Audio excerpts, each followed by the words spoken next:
ध्रुव जी धर्म संकट में पड़ गए। ध्रुव जी ने कहा अब आप ही बताओ क्या इसका ऑप्शन क्या है, क्या उपाय हो सकता है। बोले एक उपाय है, विमान जो भगवान के धाम से आता है वो कभी पृथ्वी का स्पर्श नहीं करता। थोड़ी सी ऊंचाई है इस विमान की, मैं आपके लिए इस विमान में चढ़ने के लिए सीढ़ी बन जाती हूं, आप मेरे सर पे पांव रखकर आप इस विमान में सवार हो जाइए, जिससे मेरा भी सम्मान रह जाएगा और आप भगवान के धाम सशरीर जा सके। भक्त श्रोमणी ध्रुव मृत्यु के सर पे पांव रखकर भगवान के धाम के लिए प्रस्थान करते हैं। बोलिए भक्त वत्सल भगवान की जय, भक्त भगवान की जय, भागवत महापुराण की जय। भगवान की भक्ति श्रेष्ठ है, सर्वश्रेष्ठ है। ध्रुव जी के वंश में भगवान पृथु का प्रादुर्भाव हुआ है। पृथु भगवान जिन्होंने इस पृथ्वी पर मानव के लिए बहुत सारी व्यवस्थाएं उपस्थित की हैं, बहुत सारी व्यवस्थाएं, यज्ञ होम तप व्रत इत्यादि, ये सब, ये नगर इत्यादि, ये सब व्यवस्थाएं महाराज पृथु भगवान के द्वारा प्रारंभ हुई। और ध्रुव पृथु जी महाराज ने राजसी यज्ञ किए, अश्वमेध यज्ञ किए, और अश्वमेध यज्ञों में इंद्र को बड़ी तकलीफ हुई। सुखदेव जी कहते हैं राजन, महाराज पृथु जब यज्ञ करने लगे तो इंद्र पृथु भगवान के अश्व को चुरा ले गया। देखिए एक बात समझ लीजिए, देवता बन के मानव बनना आसान नहीं है, लेकिन मानव योनि के बाद देवता बनना आसान है।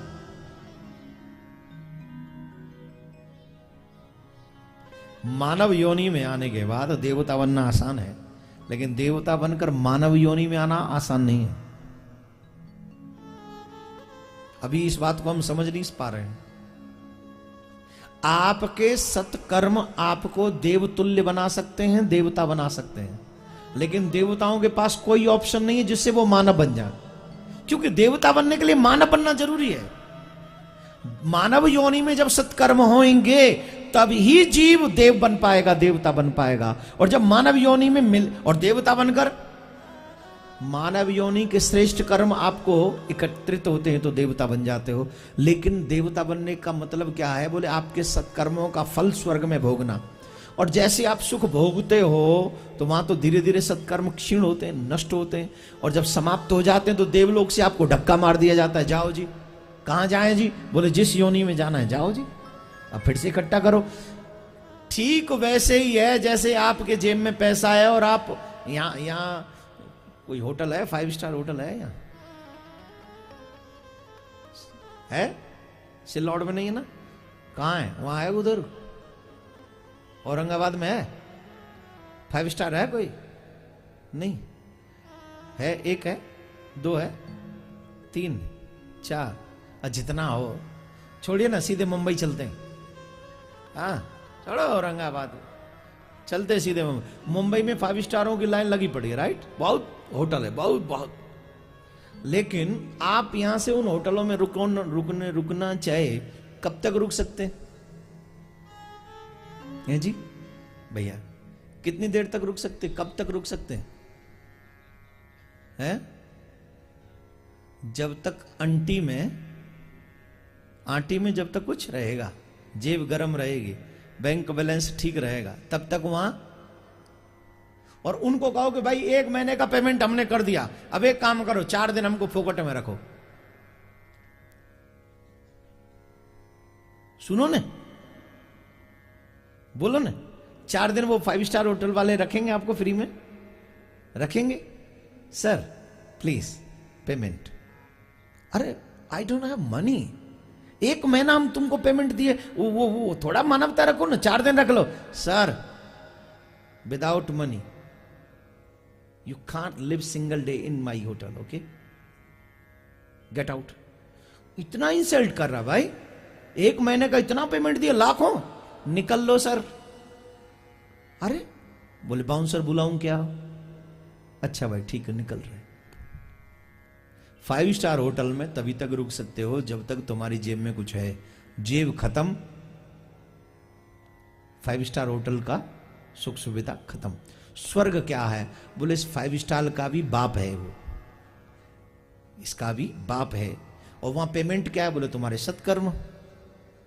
जितने तुम्हारे सत्कर्म तुम पे होंगे उतने दिन तुम उसमें रुक सकते हो, सुख सुविधा भोग सकते हो। और जिस दिन पेमेंट खत्म तुम्हें धक्का मार के नीचे भेज दिया जाएगा। अब जाओ फिर से पेमेंट लेके आओ, और पेमेंट नहीं है तो जाओ नरक में, दूसरी जगह, वो दूसरी व्यवस्था है। तो देवता बनना मानव योनि में आसान है। आपके सत्कर्म आपको देवता बना देंगे, लेकिन देव योनि में जाने के बाद आप देवता बने रहें, ये वहां कोई कम ऐसा नहीं होता है। बोलो राधे राधे। इंद्र बनना है किसी को? ऑप्शन बताता हूं ना, ऐसे ही थोड़ी है। किस किस को इंद्र बनना है? देवताओं का राजा। 100 अश्वमेध यज्ञ कर लो, 100 अश्वमेध यज्ञ, तुम इंद्र बन जाओगे। पृथु जी महाराज 100 अश्वमेध यज्ञ करने में लगे हुए थे।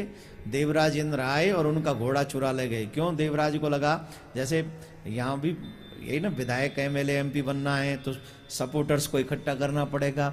और जो सिटिंग विधायक एमपी है वो चाहेगा कि मेरी जगह कोई दूसरा ले ले? चाहेगा क्या? जोर से बोलो, चाहेगा? तो इंद्र चाहेगा कि मेरी जगह कोई और ले ले? उसको भी प्रॉब्लम होगा ना, भाई मेरी सीट क्यों छीन रहा है? तो वो चाहता ही नहीं कि कोई अश्वमेध यज्ञ कर सके, इसलिए वो विघ्न पहुंचाता है, घोड़े को चुरा ले जाता है। भाई पृथु भगवान के घोड़े को चुरा ले गया।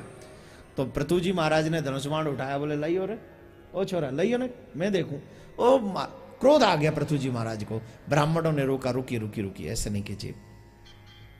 अरे क्या करना चाहते हो आप बताओ ना? बोले मैं इस इंद्र को सबक सिखाना चाहता हूं, ये सत्कर्म करने में बाधा पहुंचाता है। बोले क्रोध मत कीजिए, ध्यान से सुने जजमान परिवार के सभी लोग।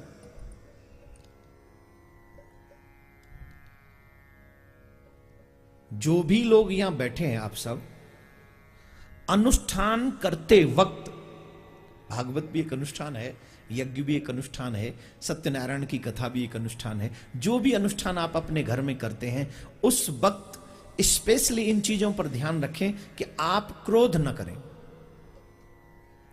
आप जैसे ही क्रोध करेंगे उस यज्ञ का फल कमजोर पड़ जाएगा। जितना फल आपको मिलना चाहिए वो नहीं मिलेगा। आप क्रोधी नहीं होने चाहिए उन दिनों में, आप लोभी नहीं होने चाहिए उन दिनों में, आप कामी नहीं होने चाहिए उन दिनों में। आप कुछ चीजें हैं, काम क्रोध ईर्ष्या, इन 3-4 चीजों से बच के रहना चाहिए। कम से कम उतने दिन जितने दिन तक आप यज्ञ करो। तो पृथु जी महाराज से कहा आप गुस्सा मत कीजिए वरना यज्ञ का फल कमजोर हो जाएगा। बोले महाराज अब वो इंद्र ही ले गया अश्व को, अब मैं क्या करूं? बोले आप बताइए ना क्या करना है। आप कुछ मत कीजिए, हम करते ना क्या करना है, आप बोलिए। बोले मैं चाहता हूं ऐसे मंत्र आप पढ़ो कि देवराज इंद्र अपने सिंहासन सहित, सिंहासन सहित क्यों? बोले उसी सिंहासन का अभिमान है ना उसे, उसी सिंहासन सहित इस यज्ञ में उसको भस्म कर दो। ऐसे मंत्र पढ़ो। और ब्राह्मणों ने महाराज ऐसे मंत्र पढ़े, ऐसे मंत्र पढ़े, स्वर्ग से सिंहासन सहित इंद्र निकल पड़ा। किधर? अग्निकुंड की ओर, स्वाहा होने के लिए, स्वाहा होने के लिए चल दिया। ब्रह्मा जी आए, बोले देवताओं ब्राह्मणों, माना कि आप में पावर है, पर ये देवराज इंद्र को ही जला दोगे तो सृष्टि का जो व्यवस्था है वो अव्यवस्थ हो जाएगी ना, इनको तो बस बख्श दो। अरे बोले महाराज ये यज्ञ पूरा नहीं करने दे रहे तो क्या करें? तो देवराज इंद्र ने फिर पृथु भगवान से क्षमा मांगी। अब आप कहेंगे इसका मतलब क्या है? बोले मतलब सीधा सा है, देवाधीनम जगत सर्वम मंत्राधीनम च देवता, ते मंत्रा ब्राह्मणाधीनम तस्मात् ब्राह्मण देवता। ये पूरा जगत देवताओं के अधीन है और देवता मंत्रों के अधीन है और वो मंत्र ब्राह्मणों के अधीन है, इसलिए ब्राह्मण पृथ्वी का देवता है। हाँ धीरे बजाओ ना, और धीरे बजाओ प्लीज, और धीरे। मैं इसलिए बात नहीं कह रहा हूं क्योंकि मैं ब्राह्मण हूं, मैं इसलिए कह रहा हूं कि ब्राह्मण का सम्मान होगा तो ज्ञान का सम्मान होगा, और ज्ञान का सम्मान होगा तो हमारी सृष्टि, हमारा देश निश्चित तौर पर आगे बढ़ता चला जाएगा, और हमारा देश और धर्म आगे बढ़े, यही तो हम सब चाहते हैं। ज्ञान के द्वारा ही ईश्वर को प्राप्त किया जा सकता है। बताइए, लोग कहते थे आप पे 7.5 है, ब्राह्मण देव से पूछो आप क्या करोगे, बोले 7.5 है, बोले एक काम करो ये पूजा पाठ करो, बोले पूजा पाठ में ये मंत्र जपे जाएंगे, उस मंत्र से शनि का प्रकोप कम हो जाएगा, और शनि का प्रकोप कम होगा तो क्या होगा? एक होता है प्रकोप, एक होता है प्रभाव। प्रकोप क्रोध की नजरिए से, जब जीव पे शनि की या किसी भी देवता का प्रकोप होता है तो उसका विनाश होता है, लेकिन उसको मंत्रों के द्वारा प्रसन्न करके उसके प्रकोप से बचा जा सकता है, क्योंकि मंत्र हैं, हमारे ऋषि मुनियों ने उनके लिए मंत्र बनाए हैं। इसीलिए तो मेरे प्यारे, पृथु भगवान के ही वंश में एक राजा हुए प्राचीन बरही, वो यज्ञ में बलि चढ़ाते थे पशुओं की। आप सबसे भी मेरा निवेदन है, यज्ञ में या कहीं भी पशु बलि नहीं देनी चाहिए। पशु बलि से देवता प्रसन्न नहीं होते हैं, याद रखें इस बात को। कई जगह पे परंपराएं होती हैं तो वहां श्रीफल के ऊपर आकार बनाकर आप उसकी बलि देंगे तो भी वो बलि के बराबर ही माना जाएगा। एक और निवेदन है, आहार शुद्ध होना चाहिए। हम किसी पशु को खाएं ना, हम मांस भक्षण ना करें। मांस भक्षण करने वाला व्यक्ति कभी भी शुद्ध हृदय नहीं हो सकता, कभी भी शुद्ध हृदय नहीं हो सकता। जो व्यक्ति मांस भक्षण करता होगा न उसका विचार अच्छा होगा और न उसका चरित्र अच्छा होगा, क्योंकि मांस भक्षण करने से वो आलसी हो जाएगा, उसके विचार मलिन हो जाएंगे, उसका कर्म दुष्कर्म में बदल जाएगा। आप मेरी बात पर यकीन नहीं करते, 2 लोगों के चरित्रों को आप देखिए, एक जो मदिरा और मांस ग्रहण करते हो, एक जो भगवान के चरण का चरणोदक पान करते हो और नित्य भजन करते हो, दोनों के चरित्रों को देखिएगा, एक दुष्कर्म की ओर बढ़ रहा होगा और एक सत्कर्म की ओर बढ़ रहा होगा। यह आहार का ही फल है।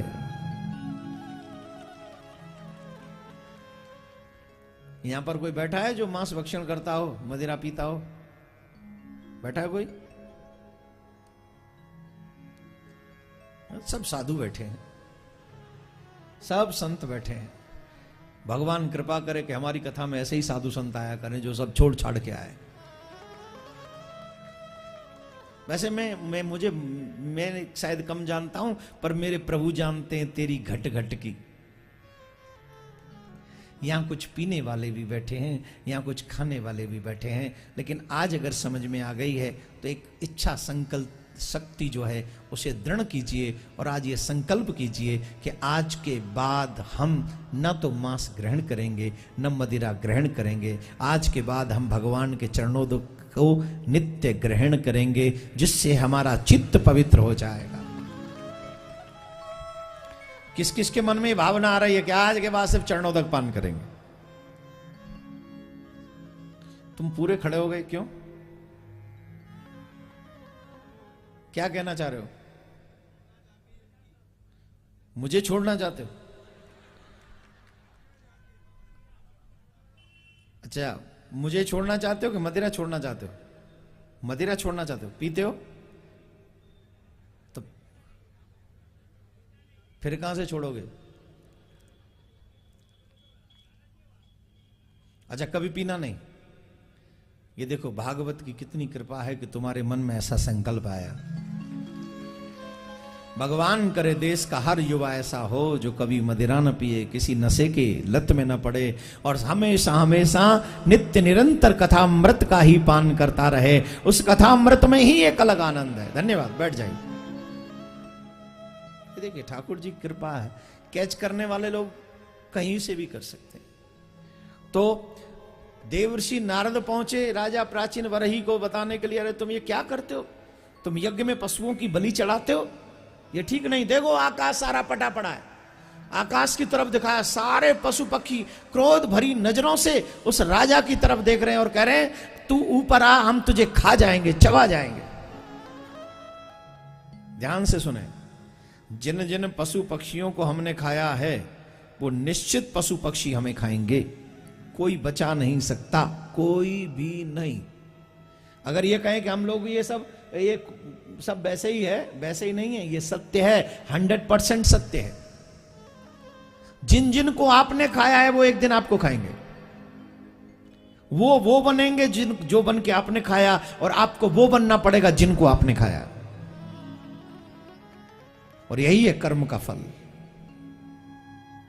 इसलिए कभी भी मांस भक्षण नहीं करना चाहिए। अच्छा बताइए, हम लोग बहुत से लोगों से पूछो तुम क्यों खाते हो? अरे साहब इससे ताकत आती है। अच्छा जी, बहुत ताकत लेनी है तुझको, ज्यादा ही ताकत लेनी है। अच्छा एक बात बताओ, सबसे ज्यादा ताकत किस में होती है? बोलो, है किस में? अरे भाई पशुओं में किस में ताकत होती है सबसे ज्यादा?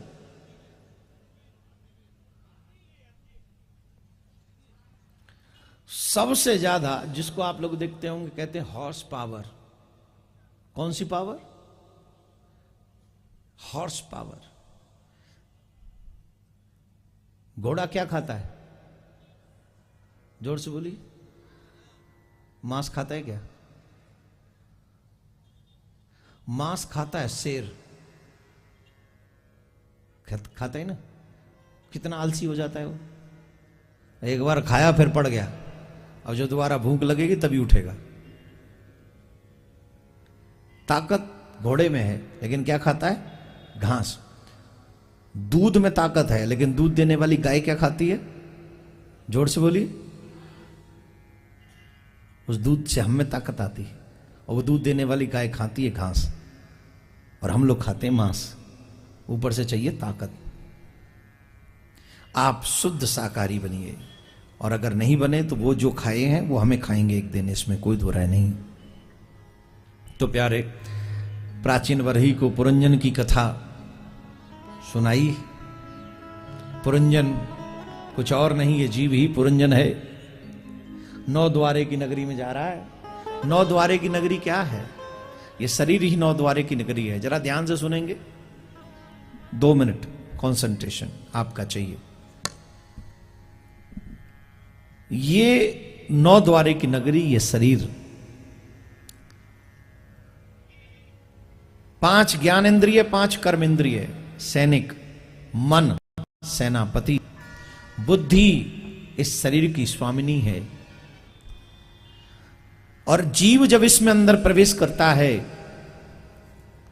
तो इसे छोड़ना नहीं चाहता, इस शरीर में ही रहना चाहता है, इसमें ही बसा रहना चाहता है। लेकिन सच यह है, एक दिन उसे ये खाली करना पड़ता है। जब खाली करना पड़ता है तो अंतमति सुगति, अंत में जैसी मति होती है उसकी वैसी गति होती है। जैसे अविज्ञात नामक मित्र से बिछड़ के पुरंजन ने दुख पाया, वैसे ही ये आत्मा परमात्मा से बिछड़ के दुख पाती है, कभी सुख नहीं पा सकती। इस आत्मा को अगर सच्चा सुख चाहिए तो उस परमात्मा की शरण में जाने के बाद ही मिलेगा, और जब परमात्मा की शरण में जाएगा तो निश्चित सुखी हो जाएगा। उससे पहले कभी सुखी नहीं हो सकता, कहीं सुख है ही नहीं। सच्चा सुख सिर्फ परमात्मा के ही चरणों में है, सिर्फ वही। प्रियव्रतोपाख्यान, प्रियव्रतो भागवतः आत्मराम कथो मुनि ग्रहे अर्मत यन्मूलम कर्म बंध पराभव। प्रियव्रत जी उत्तानपाद के भाई, महाराज मनु के बड़े पुत्र सुखदेव जी महाराज से प्रश्न किया, महाराज प्रियव्रत तो स्वयं भागवत थे, फिर उन्होंने विवाह क्यों किया? वो कर्म बंधन में क्यों पड़े? तो सुखदेव जी कहते हैं, हे राजन, प्रियव्रत जी नहीं चाहते थे विवाह हो उनका, लेकिन मातृदेवो भव पितृदेवो भव। बच्चे लोग ध्यान दें, जितने भी बाल गोपाल हैं, यंगस्टर्स, कौन कौन यंगस्टर सुखी रहना चाहते हैं जिंदगी में? जो जो सुखी रहना चाहते हैं हाथ उठाकर बताएं। नहीं उठाओगे? दुखी रहना चाहते हो? जो जो सुखी रहना चाहते हैं हाथ उठाइए। Thank you. नीचे करो। अपने धर्म को जानो, और आपके धर्म में सबसे पहले ही लिखा है मातृदेवो भव। क्या लिखा है? माताजी देवता हैं, पितृदेवो भव, पिताजी देवता हैं, अतिथि देवो भव, अतिथि देवता है, आचार्य देवो भव, गुरु देवता है। इन चारों का अपमान मत कीजिएगा कभी। दुख की मजाल नहीं कि वो तेरी चौखट पे आ जाए।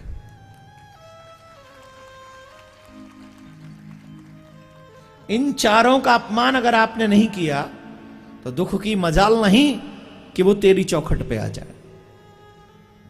जब आप अपनी मां को दुख देते हैं तो आप टेलीफोन करके दुख से कहते हैं कि आ जाइए, हमने आपके लिए दरवाजे खोल दिए। जब आप अपने पिताजी का अपमान करते हैं तब भी आप व्हाट्सएप पे मैसेज डालकर कहते हैं this is my address, please come to me. जब किसी अतिथि का अपमान करते हैं तब आप शायद चिट्ठी भेजते होंगे कि ये मेरा एड्रेस है, मैं यहां से बोल रहा हूं, आइए। और जब आप अपने आचार्य का, अपने गुरुदेव का अपमान करते हैं तो मानो आप पूरे चीख चीख के, चिल्ला चिल्ला के उसको बताते हैं दुख को कि मैं यहां रहता हूं, आप आइए, मैं आपका इंतजार कर रहा हूं, मैं आपके बिना जिंदा नहीं रह सकता। इन चारों का अपमान करने का मतलब ही है अपने घर में दुखों का प्रवेश करा लेना, दुखों का आ जाना। इन चारों का अपमान मत करो। अतिथि देवो भव, आचार्य देवो भव, मातृदेवो भव, पितृदेवो भव। स्वयं प्रियव्रत जी नहीं चाहते थे कि उनका विवाह हो, लेकिन महाराज मनु चाहते थे कि प्रियव्रत जी का विवाह हो। उनके पिता चाहते थे। अपनी पिता की आज्ञा का पालन करने के लिए पृथु प्रियव्रत जी महाराज ने विवाह किया और प्रियव्रत जी के वंश में ऋषभदेव भगवान का प्राकट्य हुआ है। बोले ऋषभदेव भगवान की जय। ऋषभदेव भगवान। जैन धर्म के विषय में कौन कौन जानता है? जानते? ये जैन धर्म भागवत से ही प्रारंभ हुआ है। 24 अवतारों में से एक अवतार है श्री ऋषभदेव भगवान, 24 अवतारों में से। और उसी अवतार में ऋषभदेव भगवान ने ही जैन धर्म प्रारंभ किया। जैन धर्म क्या है? बोले जीती जागती मिसाल है त्याग की। जो लोग धर्म को जानते हैं, जैन धर्म को, उन्हें मालूम होगा कि जैन धर्म कितना बड़ा त्याग सिखाता है। जो दिगंबर जैन होते हैं वो धर्म, ऋषभदेव जी महाराज पूरा राज उनका था, राज का परित्याग किया। एक सम्राट राजा, इतना बड़ा सम्राट राजा, जिस दिन महल से निकला तन पर एक लंगोटी नहीं थी, पैदल गया, पद यात्रा। एक और बात, सिर्फ त्यागी जी लिखे ना, त्याग का दर्शन कराएं। आप त्यागी हो जाएंगे तो आपको बताना नहीं पड़ेगा कि त्यागी जी हैं। अपने आप त्याग का दर्शन होता है और लोग आपको समझ जाते हैं कि आप त्यागी जी हैं। जैन धर्म त्याग की पराकाष्ठा है। जीवन भर पैदल चलना, सूर्यास्त से पहले भोजन करना, 5 या 7 घरों में मांगना, न मिले तो फिर व्रत करना।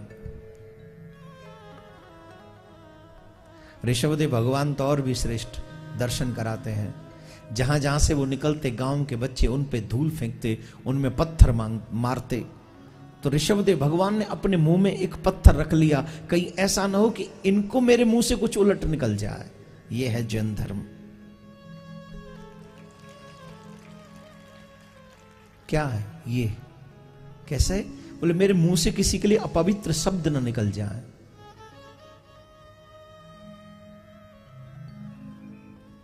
किसी के लिए नहीं। आप किसी के लिए अगर गंदा बोलते हैं तो मत भूलिए आप अपने लिए और दुख उत्पन्न कर रहे हैं। आपकी वाणी में सुख है, आपकी वाणी में ही दुख है। आपकी वाणी में अमृत है, आपकी वाणी में विष है। आप क्या परचेज करना चाहते हैं, अमृत या विष? आप क्या देना चाहते हैं, अमृत या विष? कितनी महत्वपूर्ण बात है समझने वालों के लिए, समझना चाहिए। अपने मुंह में पत्थर रख लिया, क्योंकि इनके पत्थर जब मुझ पे पड़े तो मेरे मुंह से कुछ न निकल जाए, अपनी वाणी को कंट्रोल करने के लिए अपने मुख में पत्थर रख लिया। आप भी अपने घर में रहकर दिगंबर हो सकते हैं। सिर्फ तन के कपड़े उतारने से नहीं, मन के मैल को उतारने से भी आप दिगंबर हो सकते हैं। मन की मैल को उतारिए, मन की बुराई को उतारिए, मन की चंचलता को कंट्रोल में कीजिए, आप दिगंबर हो जाएंगे घर बैठे बैठे। आपको बड़ा आनंद आएगा, लेकिन चलना पड़ेगा आपको भाई। ऋषभदेव भगवान के ही पुत्र थे भरत जी महाराज, और भरत जी महाराज के 3 जन्मों का वर्णन है भागवत में। कौन कौन चाहता है मेरा पुनर्जन्म ना हो? कौन कौन चाहता है पुनर्जन्म ना हो? हाथ तो उठा ही सकते हो। जो चाहते हैं वो नीचे रखें कि मेरा पुनर्जन्म हो। कई लोग चाहते हैं कि हम आते रहें दुनिया में, और कई लोग हैं जो नहीं चाहते हैं कि हम दोबारा आए। तो कौन कौन चाहता है दोबारा जन्म ना हो? जो लोग चाहते हैं दोबारा जन्म ना हो, उनको एक बात निश्चित जीवन पर्यंत याद रखनी चाहिए, मरने से पहले अपनी सारी इच्छाओं को मार दो। एक भी इच्छा अगर जिंदा रही तो उस इच्छा को पूर्ण करने के लिए आपको दोबारा जन्म लेना पड़ेगा। इसीलिए हमारे यहां व्यवस्था थी, चौथे पन जाइए नृपकानन। जब उम्र बढ़ जाए, बेटा बेटी की शादी हो जाए, तो फिर हमें अपने परलोक की चिंता पूर्णतः उसमें लग जाना चाहिए। हम लोग कहते हैं हमारी जिम्मेदारी पूरी नहीं हुई। हमारी जिम्मेदारी है क्या? हमारी जिम्मेदारी है सिर्फ हमारे बच्चे, बेटा बेटी की जिस दिन शादी हो जाए, उनका घर बस जाए, वहां से फिर हमें अपने कल्याण की बात सोचनी चाहिए। ये नहीं सोचना चाहिए कि हम बेटी को एक बेटा हो जाए फिर जाएंगे, बेटे को एक बेटा हो जाए। अरे भाई तेरी जिम्मेदारी, तेरा बेटा बेटी थे, हो गई शादी, तेरा काम खत्म। अब यहां से आगे उनका भाग्य, उनकी जिम्मेदारी, वो अपनी जिम्मेदारी को निभाएं। अब तो नाती हो जाएगा फिर कहीं मर जाएंगे, जब नाती का ब्याह देख जाए, नाती का ब्याह देख ले, एक पंथी का मुखड़ा और देख जाए, हम बे दादा, फिर उसकी भी शादी देख के मरियो। ये तो चलता ही रहेगा जीवन पर्यंत। उसका मुंह फिर उसका मुंह, कितने मुंह देखेगा? इनके मुंह देखता रहेगा तो कभी अपना भी मुंह दिखाएगा वहां जाके भगवान को। वो भी तो कह रहा है मेरा लाल आ रहा होगा काला होके, उसका भी मुंह देखना है मुझको। मैंने लाल भेजा था, काला होके आ रहा है। हाँ जी कि ना जी? ए जी, ओ जी।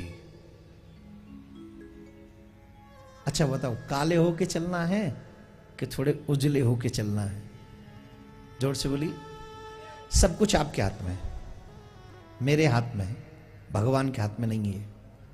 काला होके चलना है वो भी तेरे हाथ, उजला होके चलना है वो तेरे हाथ। तेरा कर्म जैसा होगा वैसे ही तेरा चेहरा होगा। और मेरा ठाकुर उजले चेहरे वालों को एंट्री अपने लोक में देता है, और ब्लैक फेसेस पीपल को वो नरक में भेज देता है। अब बजाओ जोर से, जाओ बेटे यमराज के यहाँ, खाओ मालपुआ चकाचक।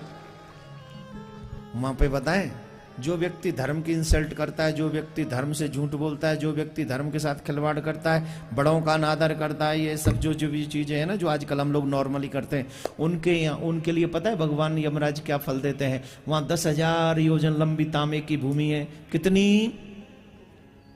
10,000 योजन लंबी एक तांबे की भूमि है। तामा, तामा समझ रहे हो? थामा, थामा नहीं, तामा, कॉपर जिसको इंग्लिश में बोलते हैं, क्या बोलते हैं उसको? कॉपर इंग्लिश में बोलते हैं, वो तांबा। तो तांबा होता है ना, तांबे के लोटे होते हैं, तांबे के लोटे में पूजा पाठ करते हैं, वो होते हैं ना, वो उसकी भूमि है। और नीचे उसमें आग लगी है, तांबे की भूमि के नीचे आग लगी है, आग लगी है। और उस तांबे की भूमि पे नंगे पांव उसको चलाया, बदन पे वहां कपड़े तो होते नहीं, और उसको दौड़ाया जाता है। और जब पाम जलते हैं तो वो पूरा गिरता है, फिर जलता है, फिर उठ के भागता है। 10,000 योजन लंबी भूमि है, बताओ बेटे उस बच्चे का क्या होता होगा? अच्छा होगा कि बुरा होगा? फीलिंग करो ना, एक सेकंड सोचो कि हम दौड़ रहे हैं उस भूमि पे, पीछे मुड़ नहीं सकते, यमराज के दूत पीछे से चकाचक गदा मारे जा रहे हैं, तलवार मारे जा रहे हैं, आगे ही भागना है, और सारी भूमि तांबे की अग्नि से जली हुई है। If you don't believe me then it's okay, you can read the Garuda Purana, you must know. अगर तुम मेरी बात पे यकीन नहीं करते, इट्स ओके ना, नो प्रॉब्लम। आप गरुड़ पुराण पढ़ लीजिए, सब समझ में आ जाएगा। और एक और बात सुन लीजिए, listen to me, rules made by the god can never be wrong. Bharat के संविधान में कानून बदले जा सकते हैं, पर मेरे ठाकुर के संविधान में कोई कानून नहीं बदला जाता, कोई नहीं। वहां रूल फिक्स्ड है, और वो सबके लिए है, जो यहां बैठा है उसके लिए भी है, जो वहां बैठा है उसके लिए भी है, सबके लिए फिक्स्ड है। सर मैं तो इस देश का प्रधानमंत्री रहा हूं, आप मुझे तो ये सजा नहीं दे सकते। यमराज के दूत उसको 4 गदा और एक्स्ट्रा मारते, देख खींच के। सर मैं तो महाराष्ट्र में मिनिस्टर, आप इसको 5 लगा एक्स्ट्रा। सर मैं तो राष्ट्रपति, अरे इसको 10 लगा एक्स्ट्रा। इतना क्यों मार रहे हो? बोले भगवान ने तुमको इतना अच्छा मौका दिया, तुम चाहते तो पूरे देश की जनता को धार्मिक बनाकर आ सकते थे, लेकिन तुम्हारा 5 साल ऐसे ही निकल गया। हर एक राजा का कर्तव्य है कि पूरी प्रजा को धर्म में लिप्त करे और धर्मयुक्त आचरण करवाए। उनकी कमाई भी धर्मयुक्त होनी चाहिए, उनका इन्वेस्टमेंट भी धर्मयुक्त होना चाहिए। किसी भी घर में माँ बाप दुखी नहीं होने चाहिए, कभी देवी देवता यज्ञ होम का अपमान नहीं होना चाहिए। ऐसी प्रजा जिस राजा के राज्य में होती है, वो राजा स्वर्ग का आनंद लेता है।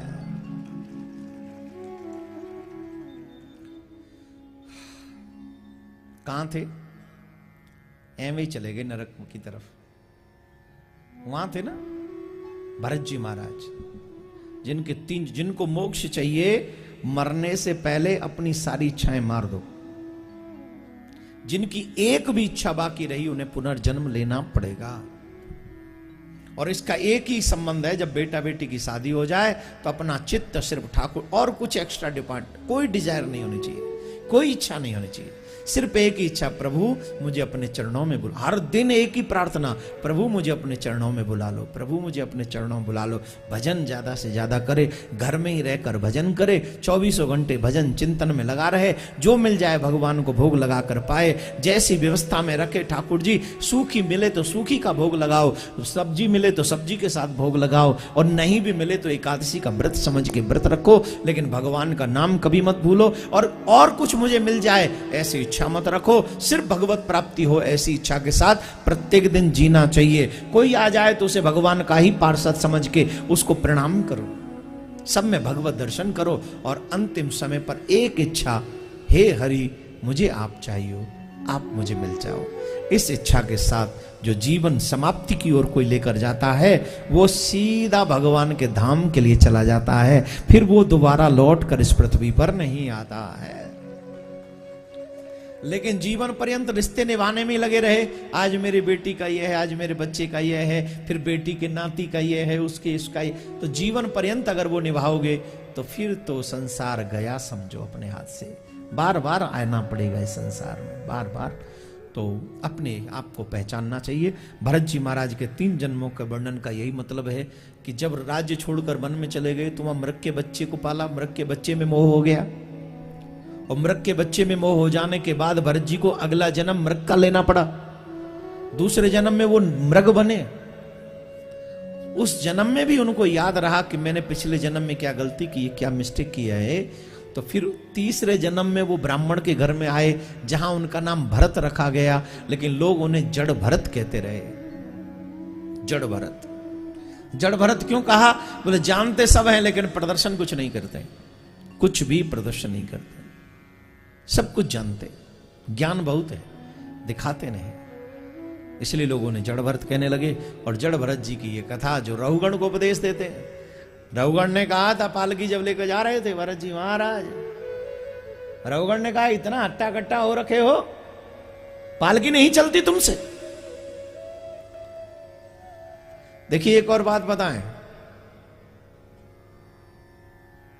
सत्संग में जाने वाले व्यक्ति को यह पता होना चाहिए आपका बिहेवियर दूसरों को सत्संग के लिए आकर्षित कर सकता है या फिर उन्हें आकर्षित कर सकता है इस तरफ कि नहीं सत्संग में नहीं जाना। अगर सत्संग में जाने वाले लोग ऐसे होते हैं, सत्संग कराने वाले लोग ऐसे होते हैं, तो बढ़िया, दूर ही ठीक है। बहुत से लोग आजकल बहुत बुराइयां करते हैं सत्संग की, जानते हो क्यों? क्योंकि हमारे आचरण नहीं सुधर रहे। सत्संग में जाने वाला भी झूठ बोलता ही रहे, सत्संग में जाने वाला भी गंदे शब्दों का इस्तेमाल करता रहे, सत्संग में जाने वाला भी भगवान को न माने, सत्संग में जाने वाला भी अगर दूसरों की बुराइयां करता रहे, तो लोग क्या समझेंगे कि क्या फायदा, यही सत्संग में जाने का फायदा। सत्संग में जाने वाले को अपनी वाणी पर कंट्रोल करना चाहिए, अपने कर्म पर कंट्रोल करना चाहिए, अपने चरित्र पर कंट्रोल करना चाहिए और सबका सम्मान करते हुए हरि स्मरण करते रहना चाहिए। आपके कर्म को देखकर लोग कहें कि अगर सत्संग का ये फल है तो हम सबको सत्संग में जाना चाहिए, हम सबको जाना चाहिए।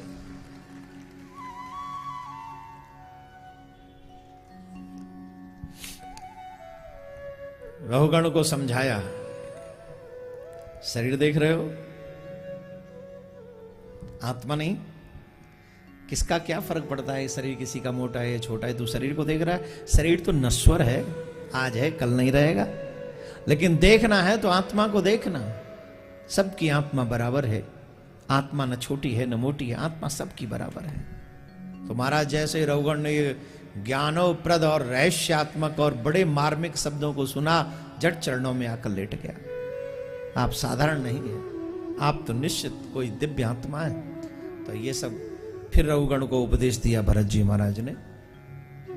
ऐसे ही प्रसंग, ऐसे ही सुंदर चरित्र आगे बढ़ते चले जाते हैं। आज हम वामन भगवान के दर्शन करेंगे। प्रहलाद जी महाराज की रक्षा करने के लिए भगवान हिरण्यकश्यप को मारने के लिए भगवान नरसिंह बनते हैं, नरसिंह रूप धारण करते हैं। एक बात फिर से मैं आपको समझा रहा हूं, आप सब समझदार हैं वैसे तो। भगवान की भक्ति आसान भी नहीं है। जब आप भगवान की भक्ति करने जाते हैं तो ये संसार आपके अगेंस्ट हो जाता है। भगवान ने स्वयं ने एक बात कही है, बताएं कौन कौन जानना चाहता है कि भगवान की कृपा का प्रत्यक्ष दर्शन क्या है, हम क्या समझें, कैसे पता चले भगवान हम पे कृपा कर रहे हैं? जानना चाहते हो? बता दें? पक्का सुनिए। भगवान कह रहे हैं जिन पर मुझे अपनी कृपा करनी होती है सबसे पहले मैं उनका धन संपत्ति छीन लेता हूं। और इतना ही नहीं, जिस संसार में रहकर वो बेटा बेटियों से प्रेम करता है, मैं उसके बेटा बेटी भी उसे छीन लेता हूं। पूरे संसार को उसके विमुख कर देता हूं, पूरा संसार उसके विमुख हो जाता है। इतना ही नहीं, मैं उसके जीवन में दुखों के पहाड़ भेज देता हूं। एक भक्त ने कहा महाराज जब इतना भेज दोगे तो कौन आपकी भक्ति करेगा? बोले देखिए, ये सब मैं इसलिए करता हूं जिससे जीव को संसार से विरक्ति हो सके, पहली बात। दूसरी बात, जीव के किए हुए कर्मों का फल जीव इसी जन्म में भोग के आ जाए। और जब जीव अपने किए हुए कर्मों का जो फल है जब उसे भोग लेता है, फिर मैं उसे अपने धाम में अपने पास बुला लेता हूं और फिर वो हमेशा नित्य निरंतर मेरे ही पास रहता है, वो मेरे ही लायक बन जाता है। तो भगवान जब सब छीनने लगे और दुख ही दुख देने लगे तो समझना अब ठाकुर जी ने अपना काम करना शुरू कर दिया। हिस्ट्री पढ़ी है भक्तों की, यही हुई है। प्रहलाद जी को, ध्रुव जी को घर से निकाल दिया, प्रहलाद जी के पिताजी उनके पीछे पड़ गए मारने के लिए। कभी विष देते हैं, कभी सर्प भेजते हैं, कभी पर्वत की चोटी से गिराते हैं। एक बार तो हिरण्यकश्यप की बहन होलिका प्रहलाद जी को गोद लेकर अग्नि में प्रवेश कर गई, अग्नि में। लेकिन जब अग्नि में प्रवेश किया उसने, तो शीतल पट जो उसने ओढ़ा हुआ था, वो शीतल पट उड़ के प्रहलाद जी महाराज के ऊपर आ गया और होलिका जलकर गोविंदाय नमो नमः वो स्वाहा हो गई। जो जल नहीं पाती वो जल गई, और जिसे जलाने गई थी वो बच गए। ये किसकी कृपा है? ये मेरे ठाकुर जी की कृपा है, मेरे गोविंद की कृपा है। इसका एक मतलब सीधा सा है, जिसे मेरे ठाकुर बचाने पे आते हैं उसे कोई मार नहीं सकता, और जिसे ठाकुर मारने पे आए उसे कोई बचा नहीं सकता। आप तो उस लाइन में खड़े हो जाइए जहां हमें ठाकुर बचाने के लिए तैयार हो। उस लाइन में खड़े मत होइए जहां से हमें हमारा ठाकुर मारने के लिए तैयार हो जाए। खंबा फाड़ कर मेरे प्रभु प्रकट होते हैं, खंबा चीर देते, आधे नर आधे सिंह बनकर प्रकट हो रहे हैं। नरसिंहा, मेरे प्रभु नरसिंहा अवतार ले रहे हैं। खंबा फाड़ दी ना, दो पल्ले कर दिए खंबे के, आधे नर आधे सिंह मेरे प्रभु प्रकट हुए। ऐसा रूप देखना आज तक तो हिरण्यकश्यप ने ऐसी सृष्टि देखी नहीं, देखी नहीं।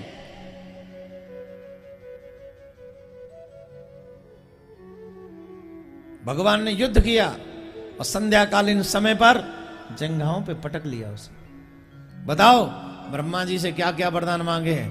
बोले मैंने वरदान मांगा न दिन में मरूं न रात में। भगवान बोले न दिन है न रात, संध्याकालीन समय हो रहा है, वरदान पूरा हो गया। मैंने वरदान मांगा है न घर में मरूं न बाहर। भगवान बोले न घर के बाहर है न घर के भीतर है, चौखट पे है, बीच में मारूंगा तुझे। मैंने वरदान मांगा है न धरती में मरूं न आकाश में। भगवान बोले न धरती में न आकाश में, मेरी जंघाओं पे पटकर रखा है तुझे, यहीं पे तुझे बस समझ ले तेरा आज काम होगा। मैं फिर भी नहीं मरूंगा, क्यों? मैंने वरदान मांगा है मैं नर से मरूं न नारायण से। भगवान बोले जरा कष्ट करके देख तो ले हमको, कैसे लग रहे हैं हम, बता तो दे, सेल्फी कैसी आएगी तेरी हमारे साथ। अरे महाराज बड़ी खतरनाक सेल्फी आएगी, आधे नर आधे सिंह हो। मध्य प्रदेश की सी सरकार बन गई है, आधे नर आधे सिंह लग रहे हो, मिला जुला के करना है सब। अच्छा ये भी वरदान पूरा? बोले हाँ जी ये भी पूरा। फिर भी नहीं मरूंगा, क्यों? मैंने वरदान मांगा है ना अस्त्र से मरूं न शस्त्र से। भगवान ने कहा देख मेरे हाथ में क्या है, कोई अस्त्र शस्त्र है? बोले नहीं। मरना कंफर्म? बोले नहीं, फिर भी नहीं मरूंगा, क्यों? मैंने वरदान मांगा है 12 महीनों में से किसी महीने में नहीं मरूंगा। भगवान बोले तेरे लिए मैंने स्पेशल अरेंजमेंट किया है। Some people are I treating some people in like a VIP, तो you are my VIP customer. मैंने तुम्हारे लिए VIP अरेंजमेंट किया है। क्या अरेंजमेंट किया है? दुनिया के लिए 12 महीने होते, हमने तुम्हारे लिए 13वां महीना बनाया है। कौन कौन जानता 13वें महीने के बारे में? नीचे करो हाथ। कितने यंगस्टर्स जानते हैं 13वें महीने के बारे में? कोई जानता है 13वें महीने के बारे में? यंगस्टर्स कौन जानता है? यंगस्टर्स कौन हाथ उठा रहे? उठा रहा है कोई? अंग्रेजी पढ़ने से फुर्सत मिले तब न जानो हिंदी के महीने। कौन कौन अपने आप को पढ़ा लिखा कहता है यहां पर? जो अपने आप को ग्रेजुएट समझते हैं हाथ उठाइए। जो हैं ग्रेजुएट हाथ उठाइए। चलो हिंदी के बारे में न सुनाओ, हिंदी के बारे में न सुनाओ। कहां है? हे भगवान। अच्छा बताओ अमेरिकन हो कि इंडियन? अमेरिकन हो कि भारतीय? जोर से बोलो। महीना कौन से याद है? अंग्रेजी वाले हिंदी वाले? कैसे कहते कि तुम भारतीय हो? खाते हो यहां का, गाते हो वहां का, शर्म नहीं आती? तुम्हारा सर्वेंट तुम्हारे यहां काम करे, तुम्हारे यहां खाए और जाके पड़ोसी के गीत गाए, सर आपसे अच्छा वो काम कर रहे, बहुत अच्छे लोग हैं वो, रोज तुम्हें कहे सर वो बहुत अच्छा है, सर आपका तो पता नहीं वो बहुत, अपने नौकरों को गाड़ियां दी हैं उसने, तुम उसे नौकरी पे रखोगे क्या? तू एक काम कर, निकल ले यहां से, वहीं जा। भारत में रहते हो, अंग्रेजी गाते हो और भारत की बुराई करते हो, भगवान माफ करेगा? Please respect your culture. अपने कल्चर, अपनी सभ्यता, अपनी संस्कृति का सम्मान कीजिए, then you will be respected. If you don't, तो आई एम सॉरी। 4 शब्द अंग्रेजी की कोई बोल दे, सब लोग देखते हैं ऐसे, इंटेलिजेंट है, अंग्रेजी बोल रहा है। इसके बाप ने इस पे लाखों रुपए खर्च किए हैं 4 अंग्रेजी के शब्द सीखने, क्यों? बाप तो अनपढ़ है, उसे तो हिंदी भी नहीं आती। 4 अंग्रेजी के शब्द सीख के कहता है हु आर यू? ऐसा नहीं। कुछ भी बन जाओ, बड़ी से बड़ी पोस्ट पे पहुंच जाओ, लेकिन अपने देश का सम्मान करना कभी मत भूलना, अपने कल्चर की रिस्पेक्ट करना कभी मत भूलना। कुछ भी बनो, कुछ बन जाओ, तब बड़े नहीं बनोगे, लेकिन देश के सम्मान को लेके आगे बढ़ो, तब सबसे ज्यादा बड़े बनोगे। एक व्यक्ति ने मुझसे कहा है, महाराज आजकल आप देश की बात नहीं करते। करूंगा, वेट एंड वॉच। हम तो हमेशा देश और धर्म के लिए हैं प्यारे। हमारा जीवन खुद के लिए नहीं, हमारा जीवन देश और धर्म। ज्यादा से ज्यादा चाहते हमारे बाल गोपाल हमारे धर्म को जाने, हमारे देश का सम्मान करें। यही देवकीनंदन के जीवन का उद्देश्य है। और इसीलिए बीच बीच में मैं कथा कम कर देता हूं, कभी कभी देश और धर्म की बातें ज्यादा हमारे बच्चों को बताता हूं, क्योंकि हमारे बच्चे 4 शब्द अंग्रेजी के पढ़ के ये समझते हैं कि हम समझदार हैं, धर्म वरम कुछ नहीं होता। नहीं, धर्म से ही तुम्हारी पहचान होती है। जब कोई तुम्हारा साथ नहीं देता, तब धर्म ही तुम्हारा साथ देता है। तुम्हारे संस्कार तुम्हें महान बनाते हैं, इसलिए प्लीज रिस्पेक्ट। तो 12 महीने होते हैं पूरी दुनिया में, हिंदी में ही है जो 13 महीने होते हैं।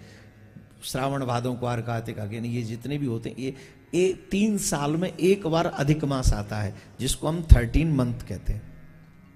ठीक है, तो ये व्यवस्था करके हिरण्यकश्यप को भगवान ने समाप्त किया।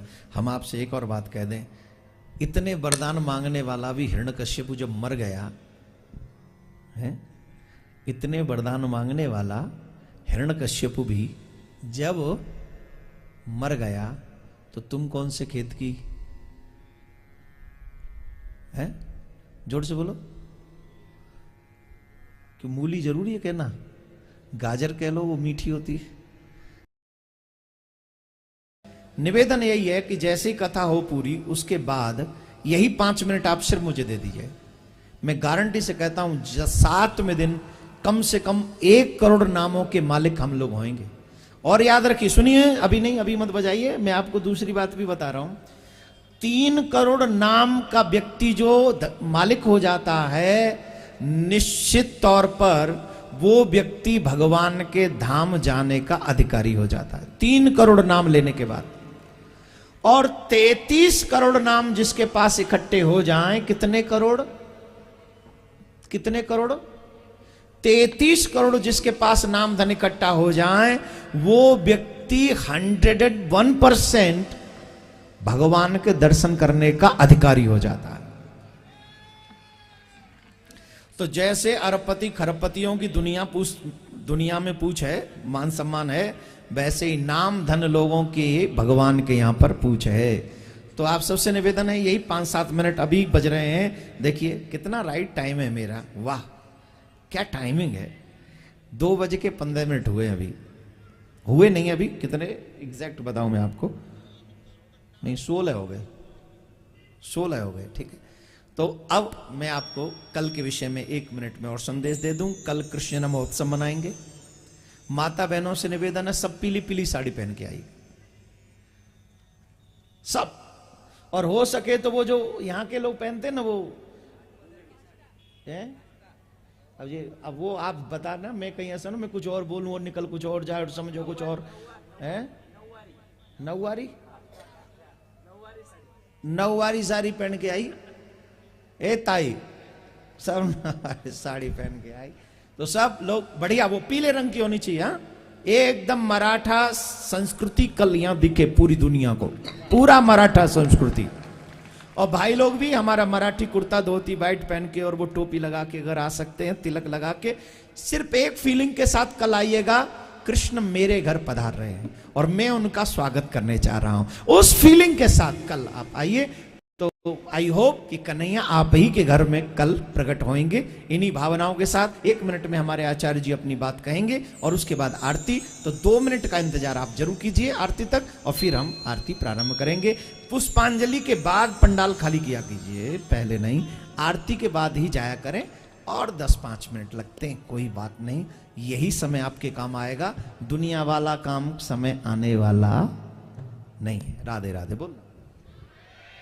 बोले वृंदावन बिहारी लाल की जय। मैं मंच पर बुलाना चाहूंगा श्री राजेश के वंशना परिवार, साथ ही साथ सत्यनारायण जायसवाल, सुशील जायसवाल, अजय जायसवाल,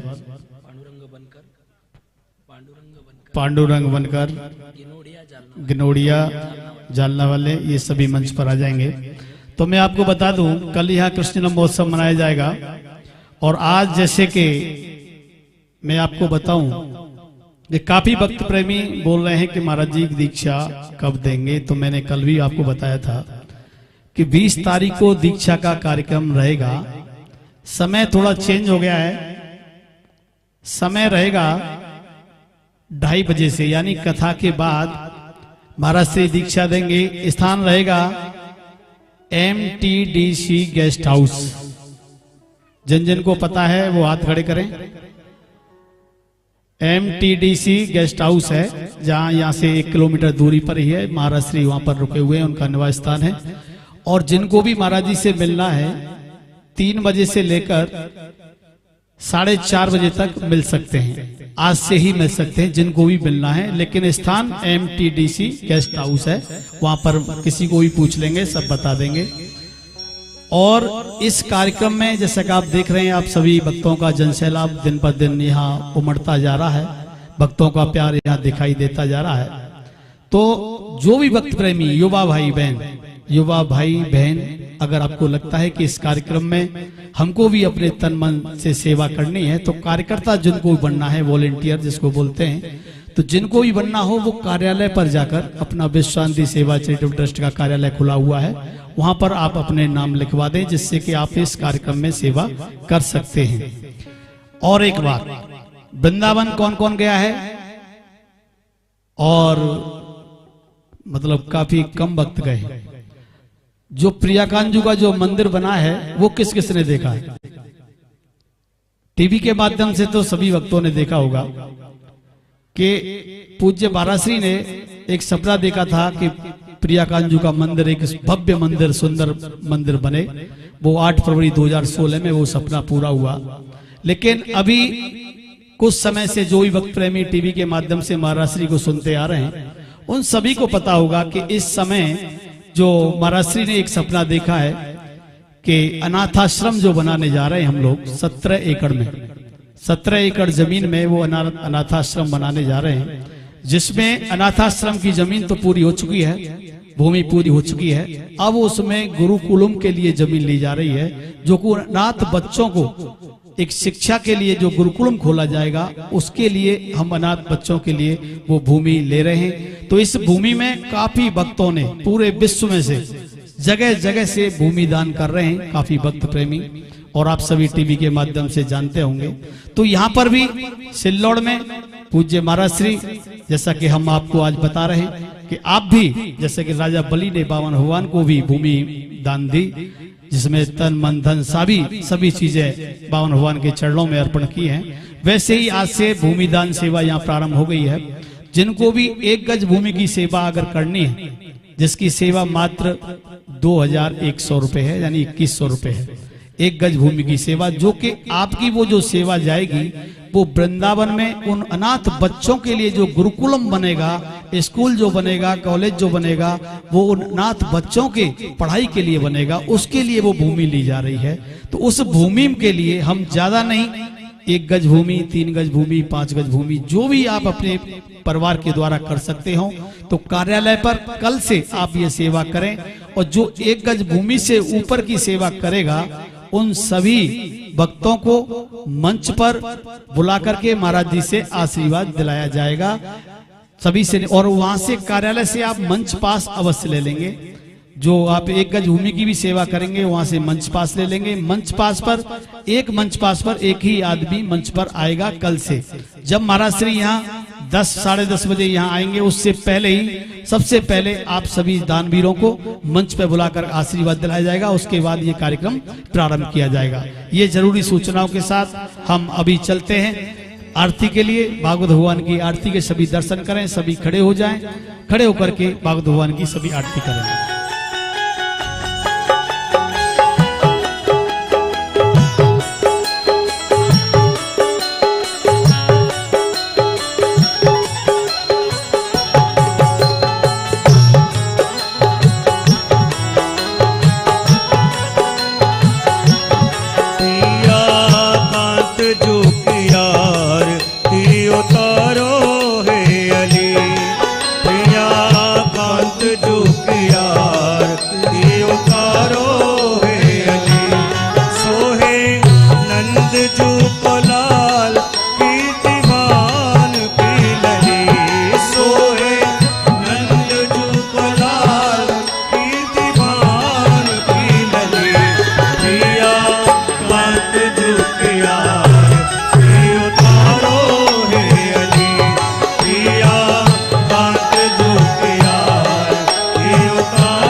काफिला